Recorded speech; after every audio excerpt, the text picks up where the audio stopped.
샬롬, 초인류 정상국가 17번째 4. 개인구 이노베이션의 핵심은 공동체와 자유. 현재의 관성이 지속된다면 인구 감소 추세는 사실상 막기 힘들다고 보는 것이 합리적이다. 제일 큰 이유는 다름 아닌 미래 인구를 결정짓는 젊은 세대들이 결혼과 아이를 자아타이로 거부하거나 포기하기 때문이다.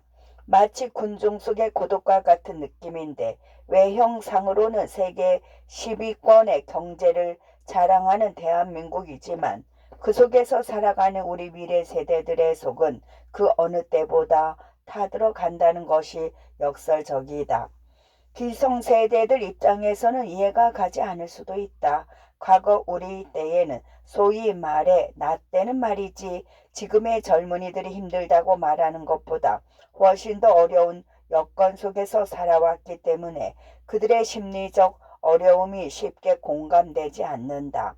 그러나 중요한 것은 그건 어디까지나 기성세대의 잣대로 봤을 때 그런 것이지 지금의 청년들은 다른 시대 정신을 바탕으로 자신만의 잣대로 세상과 마주한다. 물론 어른들의 경험과 인생의 지혜는 청년들에게 도움이 된다. 그러나 그것은 어디까지나 경륜에 근거한 태도나 가치에 국한될 뿐이지 청년이 오늘을 살아가는 데 있어서는 그만의 시대 정신과 노하우에 기초한 응용 능력이 필수적이다. 한마디로 과거 어른들의 경륜은 벤치마킹하되 그것을 나만의 암묵지로 만드는 것은 현재를 살아가는 청년들 스스로가 노력해야만 시너지 효과를 발생한다는 것이다.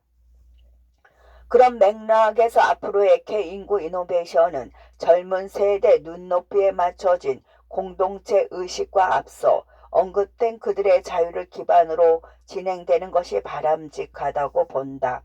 개공동체 살아남고 싶다면 연대하라. 자기가 존중받고 싶은 만큼 남을 대하는 것이야말로 공동체 가치의 핵심 요소라고 볼 수 있다. 진보한 도덕적 훈수를 두려고 하는 것이 아니다. 앞으로 인구 문제를 해결하는 데 있어서는 단순 개인의 힘이 아닌 전체 사회의 협의와 공존 속에서만 합리적인 대안 모델을 만들어낼 수 있기 때문이다. 무엇보다 중요한 것은 연대의식이다. 인간 개인은 보잘것 없을지 몰라도 그들이 인류를 이루어 움직일 때는 세상을 움직이게 된다. 대한민국의 위대한 산업화, 민주화 역시 역사 역시 걸출한 영웅들의 리더십도 있었지만 결국은 대단한 국민들이 바쳐주었기 때문에 가능한 일이었다는 점을 잊어서는 안 된다. 멀티 패키지로 승부하라. 대한민국 인구 문제는 정치적 상상력만이 그 해결 방안의 밑그림을 그릴 수 있다. 왜냐하면 인구 위기가 국가가 주도하여 정부, 부처 및 민간 기업 등 대한민국 전 구성원들의 협의와 협조를 이끌어내야 하기 때문이다. 내가 보기에 현재의 인구 문제는 단순 복제 영역을 넘어선다. 특히 미래주역 청년들을 압박하는 고용, 주거, 교육, 문화 등의 광범위한 문제들은 복합적으로 상호 연결되어 있기 때문에 리더의 정치적 상상력은 매우 중요하다. 문제는 우리 정치가 여전히 인구 문제 해법을 복지에만 국한시켜 굉장히 좁은 시야로 효과성 떨어지는 해결책만 제시한다는 것이다. 물론 다른 정부 부처도 저출산 과제를 직간접적으로 풀기 위한 다양한 대안들을 쏟아놓지만 정작 정책 수혜자인 국민들은 정리되지 않은 중구난방식의 행정으로 인해 혼란만 가중되는 경우가 많다. 그래서 정부가 통일된 해법 가이드라인과 로드맵을 쉽고 간결하고 신속하게 국민 당사자들에게 일원화시켜주는 것이 필요하다. 그래서 정치 역시 멀티 패키지 해법을 구상하여 다양한 부처와 이해 관계인들을 한데로 모아 건소 사업 형태로 문제 해결의 실마리를 풀기 위한 개념 설계에 들어가야 한다. 무엇보다 현장 속 인구 문제 당사자들인 여성과 청년들의 목소리를 최대한 반영하고 이를 토대로 정부와 민간 분야의 전문성을 융합시켜 설득력 있는 대안 비전을 제시해야 한다. 인구 문제 해결을 위한 대안으로는 2030 세대에 맞추어진 멀티 패키지로 평생관리 모델을 상상해 볼 수 있는데, 특히 저출산 관련 정책 수요 대상자인 젊은 시대의 니즈를 하나씩 따져봐야 한다. 가령 20대 초반의 대다수는 학생 신분이며 단기 알바나 일용직으로 생활비를 충당하면서 공부와 사회 진출에 필요한 스펙을 쌓아간다. 가장 큰 경제적 부담은 단연 등록금인 만큼 한국장학재단의 기본대출 조건에 해당되는 금리 인하 또는 거치기간 추가 연장 등을 허용하여 학생들의 안정적 자립이 완성될 때까지 배려해 주어야 한다.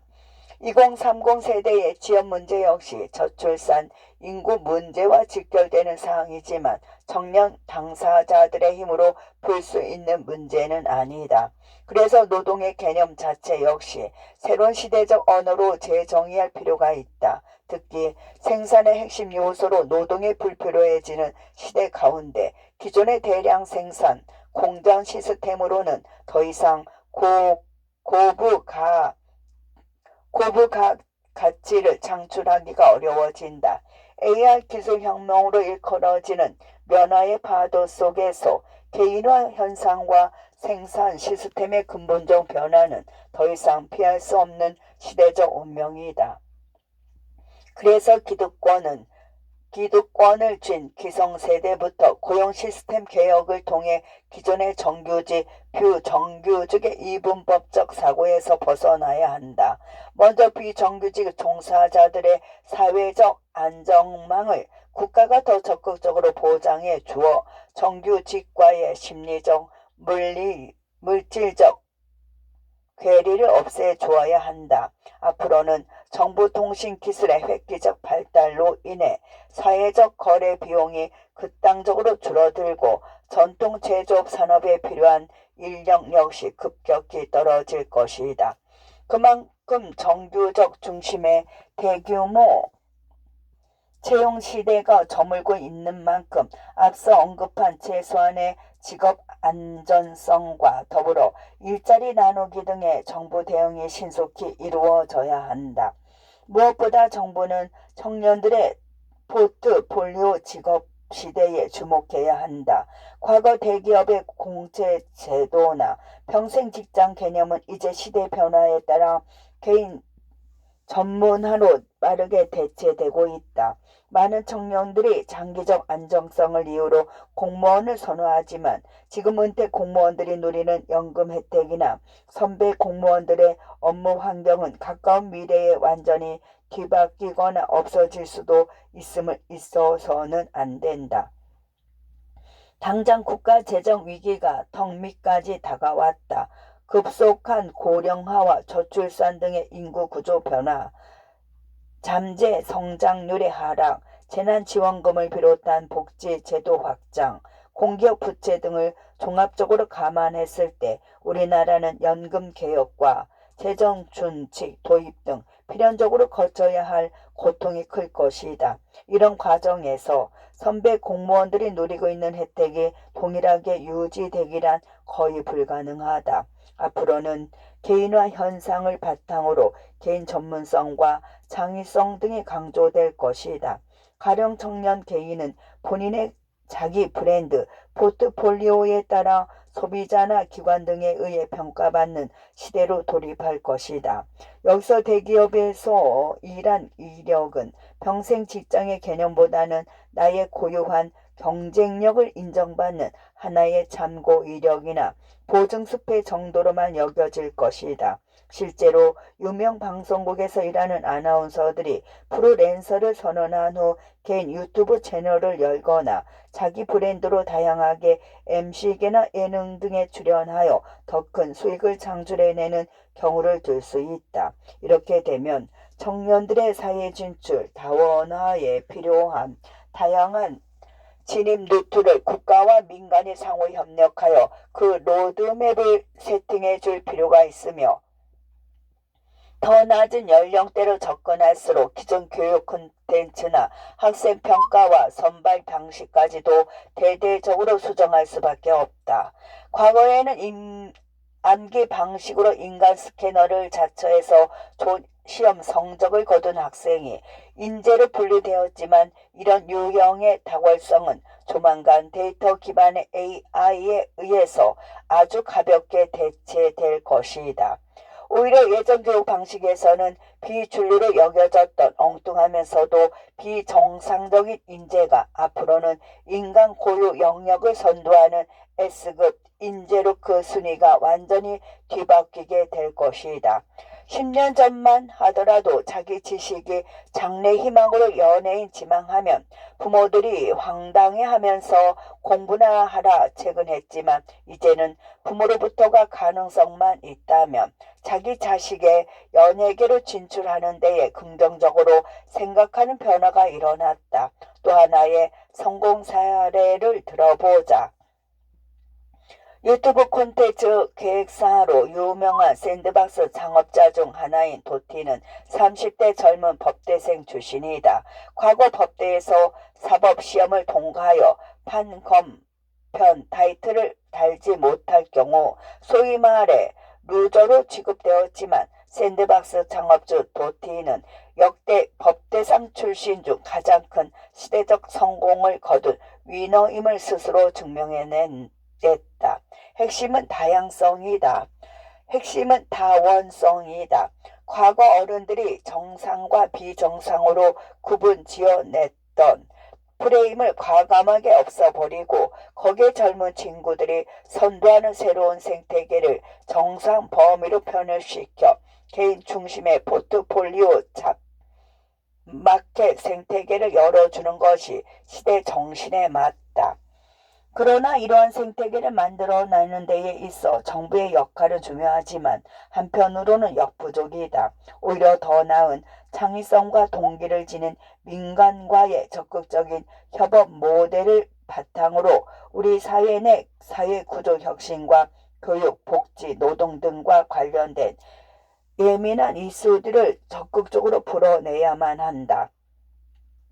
이처럼 갈등과 분열로 점철된 사회 현상을 넘어서 우리 사회 내 이해 관계인들 사이의 소통과 타협을 지향해야 한다. 이런 통합된 사회 분위기가 존재되어야 지금도 째깍거리는 인구 절벽 폭탄을 사전에 해체할 수 있을 것이다.